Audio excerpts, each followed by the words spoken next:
માં સબરી એક ભીલની દીકરી બાપુ, અને એ ભીલની દીકરી અને ગુરુ મહારાજ એના માતંગ ઋષિ એને કીધું કે આ બેટા બે જા, વેલો મોડો રામ આવશે. 8-10 વર્ષની દીકરીને ગુરુ મહારાજનો એક શબ્દ પકડી અને બાપુ એ બેહી ગઈ અને રોજ આંગણો વાળી છોડીને સાફ સૂફ કરી અને રાહ જોવે કે હમણાં આવશે હમણાં આવશે. હાંજ પડે કે આજ નો આવ્યો કઈ નહીં કાલ આવશે.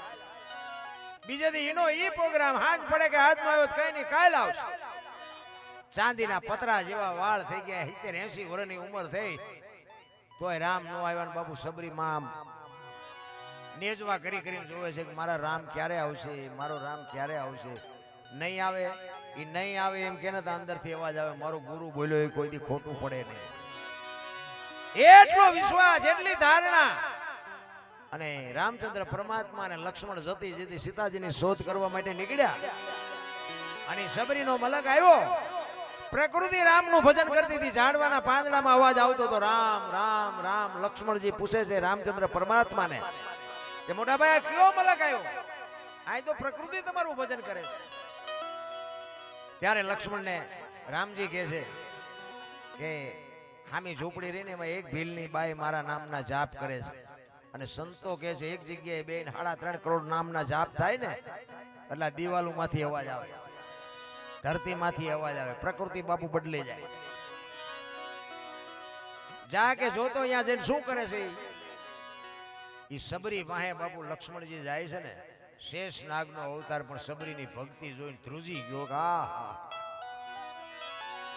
આ ડોશીએ મારા ભાઈના નામ ઉપર આખી જિંદગી ઓળ ઘોળ કરી નાખી.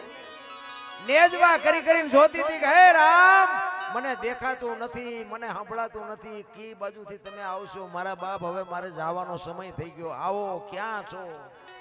અને રોતી રોતી ગાતી હતી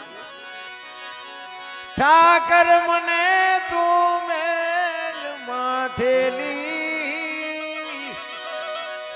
તું છો એક બેલી, અમે તારા અંગ કેવાઈ, બીજા કે ના આશરે જાય. અમે તો તારું અંગ છે કે એક માણસ હોય એને એકાદી આંખ નો હોય, એકાદો હાથ નો હોય, એકાદો પગ નો હોય તો માણસ કેવો લાગે? અમે તારું અંગ છે, જો તું નહીં મળે ને તો તું ભૂંડો લાગી. સબરી બાબુ રામચંદ્ર પરમાત્માને ઠપકો આપે છે કાલા ઘેલા અમે એ તારા કેવાય જો પીએ તારા જા એ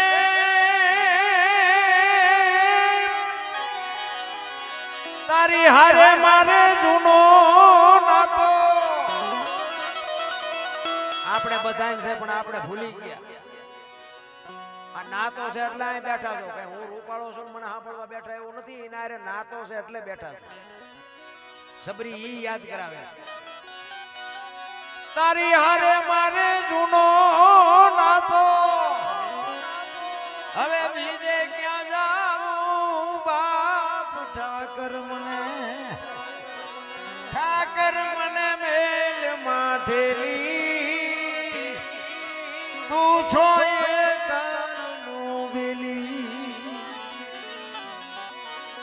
મધ દરિયામાં એ મારું આણ પડ્યું છે ને થાય છે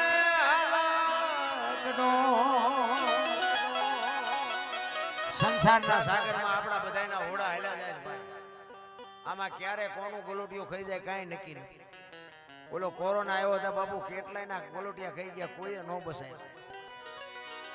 ઈ તો કોક બાપુ જો સમર્થ પુરુષનો સથવાર હોય છે તો કાંઠે ફૂગવાના, બાકી વાતમાં માલ નથી.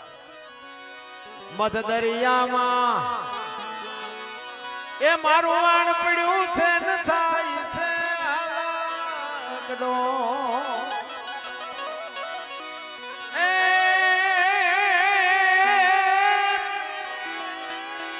અમારા વાણનો ખારવો બની તું એ ઉતારજે ભાવ પાર. ઠાકર મને મેલ માઠેલી, તું છો કાલનું બિલી છેલ્લી ઘડીમાં સબરી કહે છે પેલા છે ને આપણે વાણિયા ધિરાણ કરતા વેપારી હોય ને વરહ સુધી ધિરાણ કરે અને દિવાળી આપણે એનો વહીવટ કરી દેવો પડે અને એ વહીવટ પતે નહીં તો બીજો વાણિયો આપણને ધીરે નહીં ઈ દાખલો આપે સબરી ભગવાન અમે તારા છે એ આડતિયાને શેઠ તું છો સાવકાર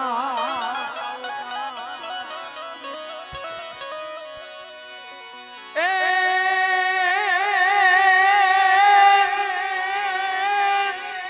તારું લેણું છે ત્યાં લગી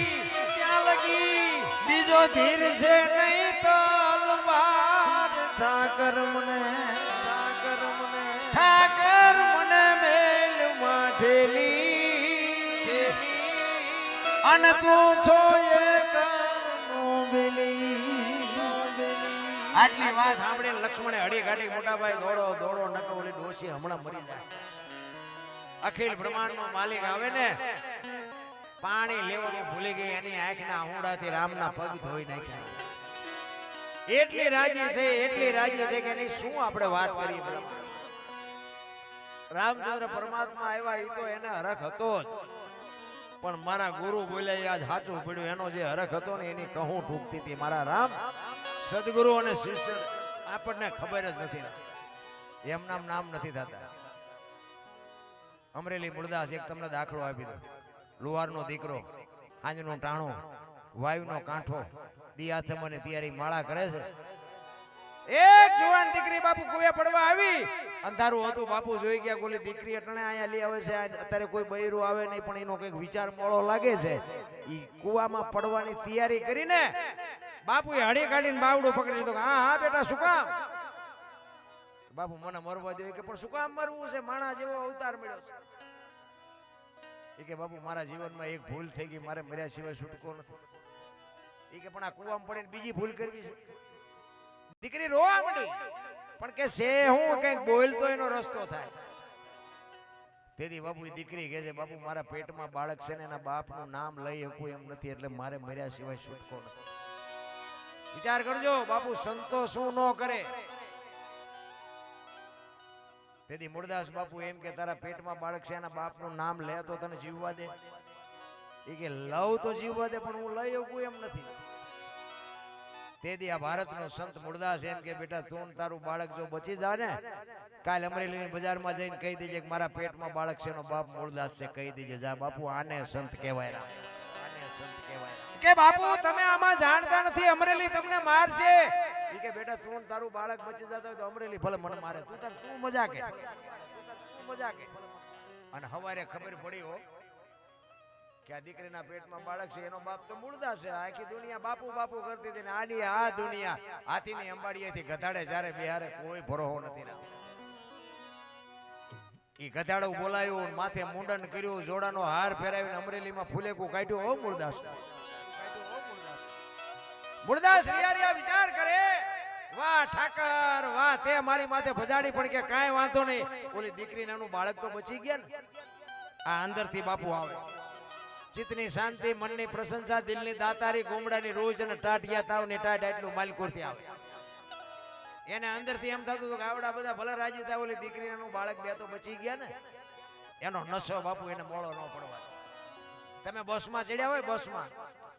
અને તમને જગ્યા મળી ગઈ હોય અને કોઈ વ્રત બાપા ચડે કોઈ ડોશમાં ચડે કોઈ નાનું છોકરો લઈને દીકરી ચડે તમે ઊભા થઈ જાવ ને દીકરીને જગ્યા આપી દો ને તમે ઊભા હોય તો થાક ન લાગે શું કામ એ જગ્યા આપ્યાનો નશો તમને થાક ન લાગવા દે મારી બેન બેઠી છે ને મારા બાપ બેઠા છે ને એની જ મજા છે આ તો આપણે આમ ચડ્યું ને ટાંટિયા પોળા કરે હમણાં આય આવશે તારું મોત આવશે આ બસ ને નથી લઈ જાય અમારે ઘરે પણ નથી થતું આ જોડાનો હાર ફેરાયો માથે મુંડો કર્યો મુરદાસ બાપુ ને અમરેલીમાં ફેરવ્યા ઠેબી નદીના હામા કાંઠે બાપુ ઝૂંપડી વાળી અને બાપુ રહે છે એને વિચાર કર્યો હવે આ દુનિયા આ કઈ સમજી ન કે મારી વાત જામનગર દરબાર સ્ટેટ દરબાર એક મુરદાસ બાપુ પાસે કંઠી બંધાવી લે અને આ વાત ઉડતી ઉડતી અહીંયા પહોંચી ને એટલે બાપુએ દરબારે કંઠી તોડી નાખી કે આવા બાવાની કંઠીઓ બંધાય નજરે જોયેલું ખોટું પડે જો આને તો સાંભળેલું હતું ખોટું પડે નજર જોયું હોય ને તો ખોટું હોય દરબારે વગર વિચારા કંઠી તોડી નાખી અહીંયા મૂળદાસ બાપુને વિચાર આવ્યો કે આ દુનિયા નો સમજે ઓલો ગમે એમ તો રાજા છે મારી વાતને કંઈક સમજી શકે અમરેલી થી જામનગર ગયા દરબારગઢમાં ગયા ને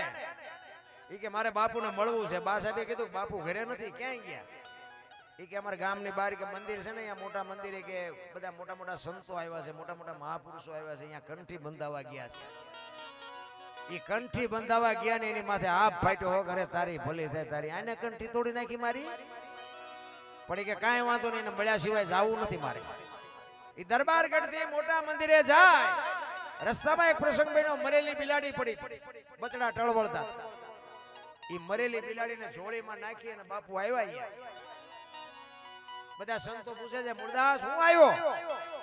એ કે બાપુ મારે કાંઈ કામ નહોતું હું તો અહીંથી નીકળ્યો હતો અને મેં એવું સાંભળ્યું કે બધા મોટા મોટા સંતો આવ્યા છે તે એક મરેલી બિલાડી પડી હતી મેં કીધું આ મોટા મોટા આવ્યા છે ને જો બિચારાને જીવતી કરે ને તો બચડા દૂધ ભેળા થાય દૂધ બચડા બિચારા ટળવળે છે એટલે આને જીવતી કરો એ કે એમ કરીને મરેલી બિલાડીને બહાર કાઢીને મૂકી બધા દાંત મીડા કાઢવા જો ભાઈ આ તો ખરા ખરીના ખેલ આવે તઈ ખબર પડે અત્યારે બધા પીળા પહેરીને તો ચેટલાય રખડે ઓલા સંતો કે મૂળદાસ મરેલા જીવતા ન થાય કે બાપુ થાય જ તે ને તમારે શું નકરી આરતી ઉતરાવી છે દુનિયા પાસે કરો અને બેઠી કરો ઈ કે તને અમરેલીએ જાકારો આપ્યો તારું સહકી ગયું કે ના બાપુ બધું રેડી છે કાંઈ સહક્યું નથી આને બેઠી કરો ઈ કે મરેલા બેઠા ન થાય બીજી વખત કીધું ને પ્રકોટીનો મરોડ બદલાણો હો ભાઈ ઈ કે તમારાથી બેઠી ન થાય લાવો કમડળ મારી પાસે વિચાર કરજો મારા રામ ઈ સંતે કેવું ભજન કર્યું છે હાથમાં પાણીની અંજળી લીધી અને ઈશ્વરને કહે છે હે પરમ કૃપાળુ પરમેશ્વર હે દીનબંધુ દયાળુ મેં તન મન ધનથી તારું ભજન કર્યું હોય હાથે પાતાળમાં જો ડાઘ ન હોય કોકના પાપ મારી માથે લીધા હોય તો આ બિલાડી બેઠી કરજે જો બિલાડી બેઠી ન કરીને મારા ખોળિયામાં જીવ રહેવા દઉં તો મૂળદાસ નહીં અને પાણી સાંટ્યું બિલાડી હાલતી થઈ ગઈ બાપુ ડાયરેક્ટ દશા શું થઈ છે તેથી ચોધાર આંસુ રડતો રડતો બાપુ મૂળદાસ બાપુ ઉતરી ગયા કાટ કાટ કાટ પગથિયા ઉતરી ગયા જામનગર દરબારીમાં જ બેઠેલા એને એમ થયું કે આની કંઠી તોડીને મેં ભૂલ કરી આનું પાપ હોય નહીં હોય તો આ બિલાડી બેઠી થાય ને હડી કાઢી દરબાર એ બાપુ ઉભાર્યો એ બાપુ ઉભાર્યો બાપુ ઉભા નથી રહેતા આગળ જઈને લાકડી પડે પડ્યો બાપુ પગ ઝાલ્યા વગર મારો મને માફ કરો મારી ભૂલ થઈ ગઈ મને ખબર નથી એ કે અરે ભલા માણા હું છેક અમરેલી થી તારી પાસે આવ્યો હતો આ 5 પછી ગામ આવડા આ તો ન સમજે કે પણ તું 5 પછી ગામ નો ધણી હતો તને મારા ઉપર વિશ્વાસ નો આવ્યો હવે કોઈ ખારો બાવો ગોતીને કંઠી બાંધી લે બાકી સમય વિયો ગયો એમ સમયની બલિયારી સમય બડા બલવાન નહીં પુરુષ બળવાન કાબે અર્જુનને લૂંટ્યો હોય ધનુષને હોય બાણ એમ નામ નથી ત્યાં રામ આપણે તો લઈને કોકના બૂસ મારી દઈને પછી કે શું નડતું છે ત્યાં માતાજી દાણા જોઈએ પતાવે મેળ જ નથી પડે એવું કારણ કે આ મેં કીધું સમજાય એવી વાત જ નથી આ તો બધું હાલ્યું જાય છે અને તમને મજા આવી છે ને તોય તમે એમ કરવાના મજા આવી પણ સવારે કે યાદ કઈ રહ્યું કે યાદ કઈ ન રહ્યું અને રહેવાનું નહીં એ પાકું એટલે કીધું લક્ષ્મણ કાચો પારો જાણજો જેવા તેવાથી જીરવો ન જાય પાત્ર છે છોટા ને વસ્તુ છે મોટી આ ઠામ વિના નો ઠેરાય આની માટે ઠામ બનવું પડે એમ નામ નથી રામ અમે ઘણી જગ્યાએ જઈએ ને એટલે ગામ ના હોય ને અહીંયા જો કે બધા પ્રેમી ડાયરો છે અમે 2-3 ઘરે તો અહીંયા અમે ચા પાણી પીવાઈ ગયા ઘણી જગ્યાએ બહાર જાય ને ક્યારે બાપુ હાલો હાલો અમારે ઘરે પગલા પડાવો એટલે અમે એમ કે ભાઈ અમારા શું પગલા પાડવાના સાધુ સંતોના ડાન આવી કે બાપુ હાલો હાલો આપણે જાય એમ થાય હાલો રાજી થાય અહીંયા જાય બે ચા પાણી કરે પી ઘરે જાય ને તો ઘરે બૈરા શું કહે કે બહાર ઉભા રહેજો પોતા કર્યા છે પગલા પડશે સારું આપણે એમ થાય બહાર કેમ જાય તો એવડે પગલા પડાવવા મથે છે ઘરે મફત પાડી છે તો પાડવા નથી પાણી માટે શું છે ખબર છે બે સ્વીકારી લેવાની જરૂર છે બે હાચા છે એ પછી ઘરે કકળાટ ન કરાય શું કામ તમે આ એક જ દી પગલા પાડવા ઓલા 3 અને 60 દી રોટલા ખવડાવે છે લીમનું માનવું પડે બે સાચા છે, સ્વીકારી લેવાની વાત. મારો કહેવાનો મીનિંગ એક આપણે બે કે ત્રણ છોકરા હોય, એમાં બે એકાદો ગધાડા ઘોડે રળતો હોય ને એકાદો ઉડાડવો હોય, તો એને નિભાવી જ લેવાનો. એને પછી કે માજનમાં મૂકવા ન જવાય, કારણ કે ઈ હાટું જ આવ્યો હોય, ઉડાડવા જ આવ્યો હોય. ઘરના સભ્યની ઘરની વાત ઘરમાં રખાય બસ. બાકી રોદડા રોયે મેળ જ નથી પડે. એમાં બેનું તો તમે જોવો ને તો આખો કોથળો ખાલી કરી નાખે. પાડોશીની બાયું આવે ને,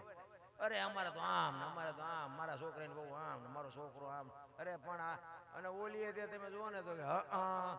તમારા કરતા તમારા છોકરા સારા, અમારી બહુ સારી, એમ કરી કરીને બાપુ વાતો કઢાવે. વાત જાવ